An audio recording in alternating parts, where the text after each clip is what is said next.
इसी कहानी में कुछ दिन पहले मैंने आपको चूरू की एक कहानी सुनाई थी। एक घर में रहस्यमयी तरीके से आग लग रही थी। कपड़े खूंटी पे टंगे, खूंटी में आग लग गई। बेड पर कोई आसपास में ही नहीं, बिस्तर पर आग लग गई। किचन में आग लग गई। जानवरों के चारे का जो जगह है वहाँ पे आग लग गई। मतलब कहीं भी आग लग रही है।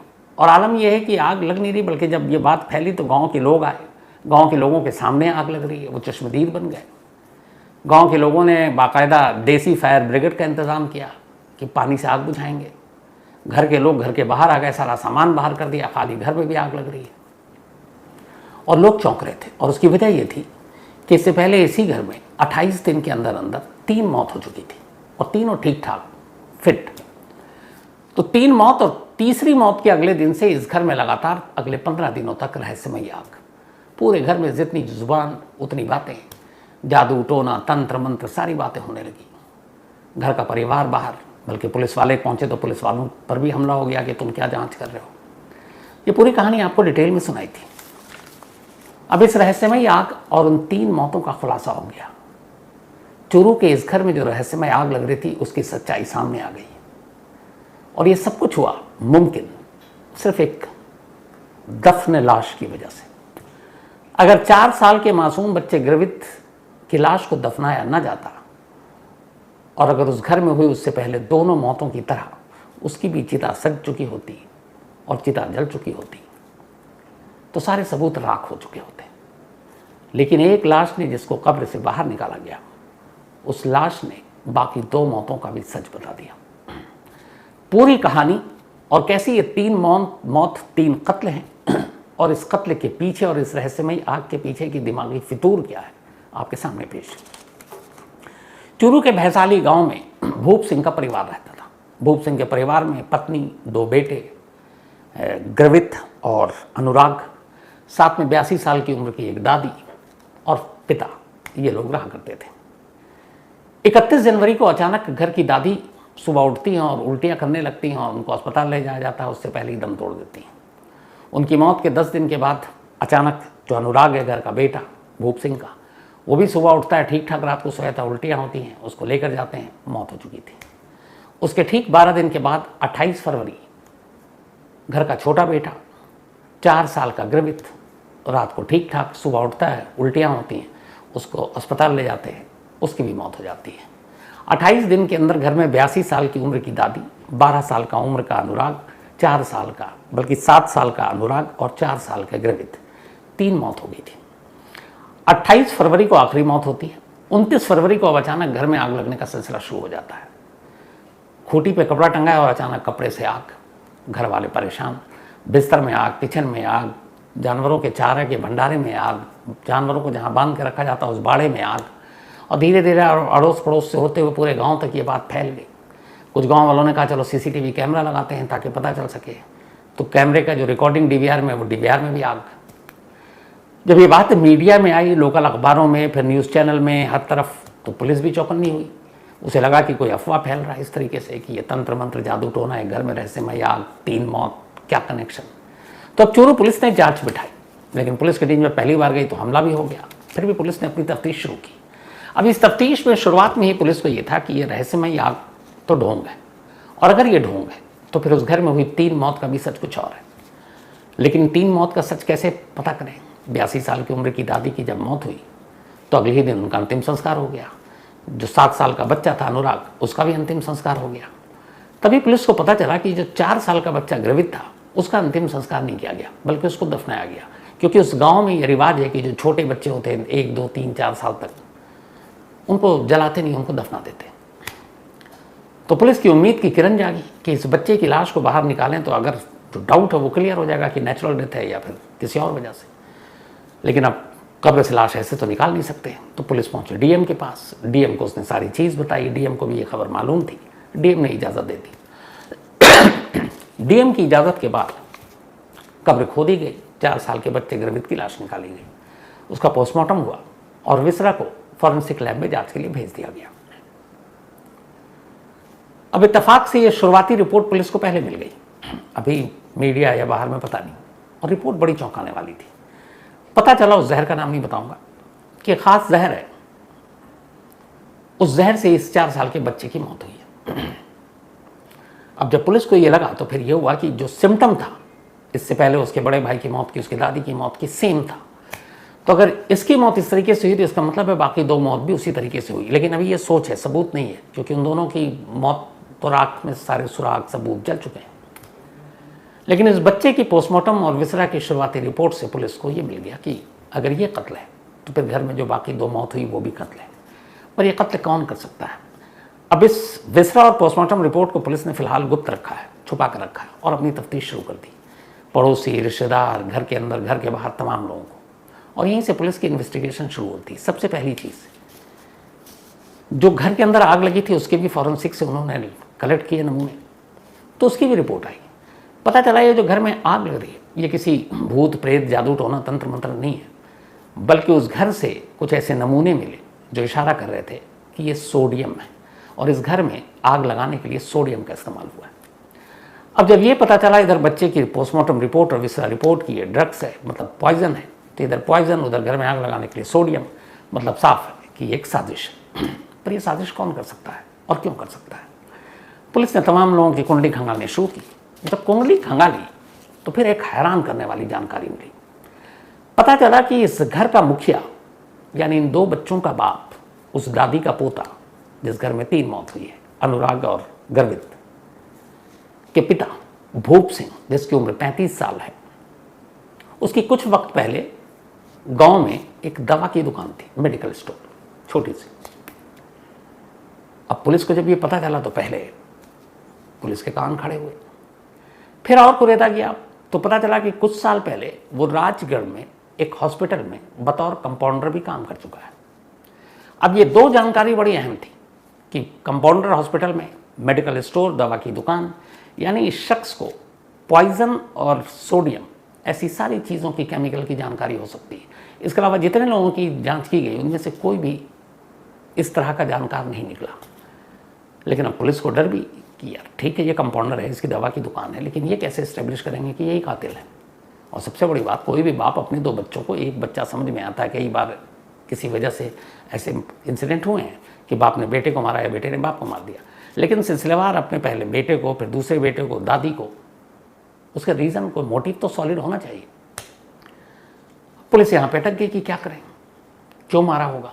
जिधर पूछताछ करें उधर कोई ऐसी चीज़ ही नहीं, कोई झगड़ा नहीं, लेकिन और कोई सस्पेक्ट नहीं। तब पुलिस ने फिर भूप सिंह और उसकी पत्नी दोनों को एक साथ बुलाई और इंट्रोगेशन में शामिल हुई है। अब दोनों से पूछताछ कर रहे हैं। जब ये पूछताछ के लिए थाने ले जाया गया तब तक मीडिया में खबर आ गई कि पुलिस ने मियाँ बीवी दोनों को हिरासत में ले लिया और यही इस रहस्यमय आग और कत्ल के पीछे हैं।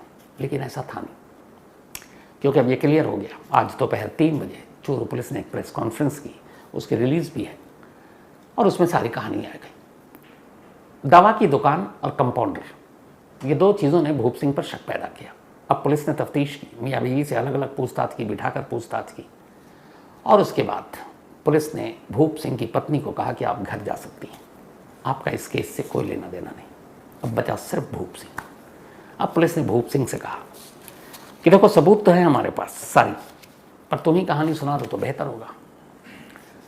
अब भूप सिंह ने कहानी सुनानी शुरू की। तो पहले कत्ल का तरीका बताता हूं आपको, कत्ल की वजह बाद में बताऊंगा। भूप सिंह ने कहा कि हाँ, मैंने अपनी दादी और अपने 2 बेटों का कत्ल किया, और वो कत्ल इस तरीके से किया कि किसी को शक न हो। चूँकि मुझे मेडिकल की जानकारी थी, मैं ख़ास जहर, उस जहर का नाम भी है, मैं वो लेकर आया। मेरी दादी को खांसी थी, मैंने खांसी की दवा में वो जहर मिला दिया। और ये बात है 30 जनवरी की। 31 जनवरी की सुबह दादी उठी, अचानक खांसने लगी, उसके बाद उनकी मौत हो गई, खून की उल्टी हुई। इसके बाद 10-12 दिन बीत गए।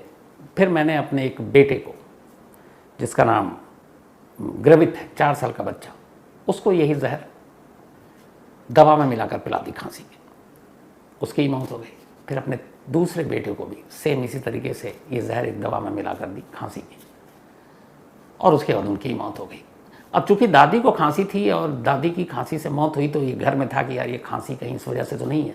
तो उसने बच्चों को कहा और अपने घर में भी कि खांसी को रोकने के लिए एक दवा है, बच्चों को दे देते हैं, बच्चों को असर नहीं पड़ेगा, और इसलिए खांसी की दवा उसने दी और उसमें जहर मिला दिया। तो अब सवाल यह है कि तुमने दादी और 2 बच्चों को मारा, घर में तुम्हारी पत्नी भी है, तुम्हारे पिता भी हैं, तो उनको क्यों नहीं मारा? तब भूप सिंह बताता है कि असल में उसे कत्ल तो 2 करने थे, लेकिन करने पड़े 3, और उसकी वजह यह थी कि किसी को उसके ऊपर शक ना हो, और अगर वो सिर्फ 2 कत्ल करता तो शायद जल्दी पकड़ा जाता। उसने कहा कि उसे अपनी दादी को मारना ही नहीं था। 82 साल की दादी थी, दादी से कोई वैसी बात भी नहीं थी, लेकिन दादी को सिर्फ इसलिए मारा ताकि बाकी के जो 2 कत्ल करने वाला हों उस पर किसी को शक ना हो। तो दादी खामखा मारी गई। दादी की आड़ में वो 2 बच्चों के कत्ल को एक हादसा दिखाना चाहता था। तो खैर उसने दादी को मारा, तो ये हुआ कि दादी के बाद बच्चे, तो एक के बाद एक 28 दिन में 3 मौत। लोगों को लगा घर में कोई भूत प्रेत ही है। तो इत्तेफाक से जब तीसरी मौत हुई 28 दिन के अंदर, 28 फरवरी को, 31 को पहली मौत हुई थी जनवरी, और 28 फरवरी को लास्ट तीसरी मौत। तो इस दौरान गांव में बातें होने लगी कि तुम्हारे घर में कुछ है, सब ठीक था, अचानक 28 दिन में 3 मौत हो गई। तो उसे ये भी था कि इन 3 मौतों की बात कहीं इधर उधर ज़्यादा ना जाए, किसी को शक ना हो। तो उसने कहा इसको छुपाने के लिए इन 3 कत्लों को एक और तरीका करते हैं। गांव में वैसी बात फैल गई कि ये भूत प्रेत सा आया है, तंत्र मंत्र। उसने कहा अब घर में आग लगाते हैं। आग लगाने से ये होगा कि ये जो लोगों की सोच है गांव वालों की कि कुछ हो गया तुम्हारे यहाँ, जादू टोना टोटका, तो इस आग से उस अफवाह को और ज़्यादा आग मिलेगी। इसके बाद ये सोडियम लाता है, कपड़े और इधर उधर डाल देता है। चूँकि हवा के साथ जब संपर्क होता है तो अपने आप आग लग जाती है। उसने डाला हुआ कहीं पे, जैसी हवा चली आग लगनी शुरू। तो अब इसने चुपचाप से जगह जगह सोडियम डालना शुरू कर दिया, और उसके बाद अपने आप आग लगने लगी। लोग पहले घर वाले विटनेस हुए, कह रहे मैं तो यहाँ था, ये खुद भूप सिंह उनके साथ बैठा और खूंटी पे कपड़ा जलने लगा। धीरे धीरे गांव के लोगों को पता चली, वो जब आए तो उनके सामने अपने आप आग लग रही है। बातें बढ़ती गई, तो उससे ये हुआ कि इस घर में जादू टोना और ये सारी चीज़ें हैं जिसने पहले 3 जान ली और अब घर में रहस्यमय आग लग रही है। तो इस बात से लोगों को उस 3 कत्ल की तरफ ध्यान ही नहीं गया। उन्होंने उन 3 मौतों को जादू टोना टोटका तंत्र मंत्र ही मान लिया। लेकिन गड़बड़ ये हुई कि ये खबर लोकल मीडिया से फिर बाकी शहरों में चली गई। अब ये कि रहस्यमय आग, और ये अब साइंस इन चीज़ों को तो मानता नहीं है, और कानून की नज़र में भी इसकी कोई अहमियत नहीं है। तो जब ये फैलने लगी और लोग आने लगे आग को देखने के लिए, लॉ एंड ऑर्डर का इशू आ गया, तब पुलिस की एंट्री हो गई। अब पुलिस जब पहुंची और पुलिस ने देखा कि ये सारी चीज़ें, और फिर पुलिस को पता चला इस घर में तो 3 मौत हुई है। तो पुलिस का माथा ठनका, पहले 3 मौत, फिर ये आग, कुछ ना कुछ गड़बड़ है। उधर भूप सिंह पुलिस के आते ही डर गया। उसे लगा कि पुलिस ने अगर जांच की तो उसके 3 कत्ल वाला मामला खुल जाएगा। उसने अपने रिश्तेदारों और गाँव वालों को भड़का दिया कि ये कुछ करते नहीं हैं, कुछ अभी तक पता नहीं किया, आग बुझा नहीं पा रहे हैं। पुलिस वालों पे ही हमला हो गया। पुलिस वाले बेचारे लौट गए। फिर ये हुआ कि नहीं कैमरा लगा दो, तो अब CCTV कैमरा लगा दिया गया। जब कैमरा लगा तो एक दिन आग ही नहीं लगी। अब भूप सिंह को लगा कि कैमरे में तो पता चल जाएगा, तो उसने DVR में ही आग लगा दिया।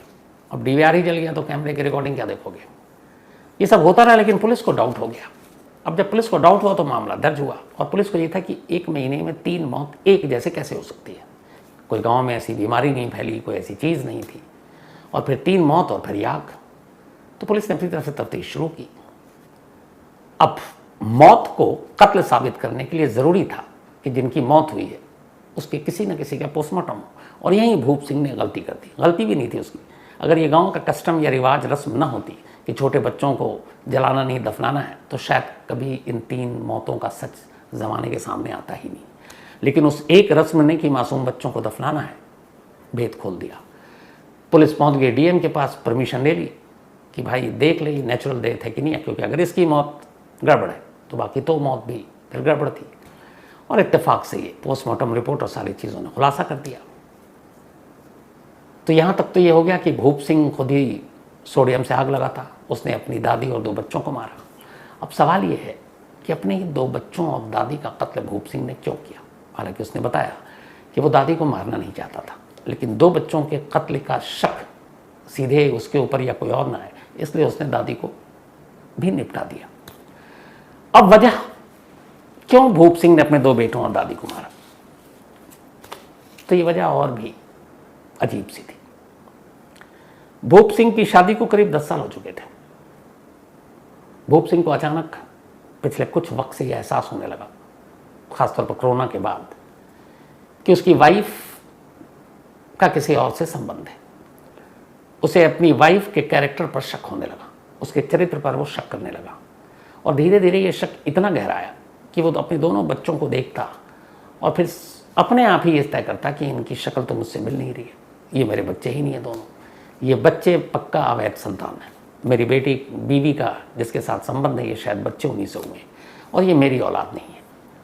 हालांकि अगर वो थोड़ा सा भी उसे दिमाग लगाता, मेडिकल पेशे से था, कंपाउंडर रहा था, तो डीएनए करा लेता, सारा शक दूर हो जाता। लेकिन उसने ऐसा नहीं किया। शक की आग ने पता नहीं क्या क्या जला रखा है इस दुनिया में। तो सिर्फ इसलिए कि मेरी बेटी, माफ कीजिएगा, मेरी बीवी, उसका किसी और से संबंध है और ये दोनों बेटे मेरे नहीं हैं, इसी वजह से उसने अपने उन दोनों बेटों को मारने का फैसला किया। अब दोनों बेटों को वो मारना तो चाहता था, लेकिन चाहता ये भी था कि कोई इस पर शक न करे, और इसीलिए उसने फिर पूरी साजिश रची कि जहर देकर मारेंगे, लेकिन सबसे पहले घर की बुजुर्ग औरत यानी अपनी दादी का कत्ल करेंगे, फिर बच्चों का, ताकि ये तीनों मौत गांव में ये लगे कि कोई मनहूसियत, कोई तंत्र मंत्र ये था, और इस वजह से उसने कर दिया। लेकिन कब्र से निकली एक लाश उसके छोटे बेटे की, उसने सारी कहानी खोल दी। तो पिछले करीब 1-1.5 महीने से चूरू के गांव की जो रहस्यमयी आग, 3 रहस्यमयी मौत, उसका जब सच सामने आया, अब गांव वाले, खुद भूप सिंह के घर वाले, खुद उसकी पत्नी ये यकीन करने को तैयार नहीं है कि इसके पीछे ये सारी कहानी थी, और वो शक था जिस शक ने सच में पूरे घर को जला दिया। शक का कहते हैं कि इलाज दुनिया में किसी के पास नहीं है। इसके कई और रास्ते निकल सकते थे, लेकिन अफसोस 2 मासूम बच्चों की जान चली गई, एक बुजुर्ग महिला की जान चली गई, और अब जाकर उन अफवाहों को विराम लगा कि यहाँ आग कैसे लग रही है, मौत कैसे हुई थी। तो ये थी चूरू की उस रहस्यमयी आग और 3 मौतों की पूरी।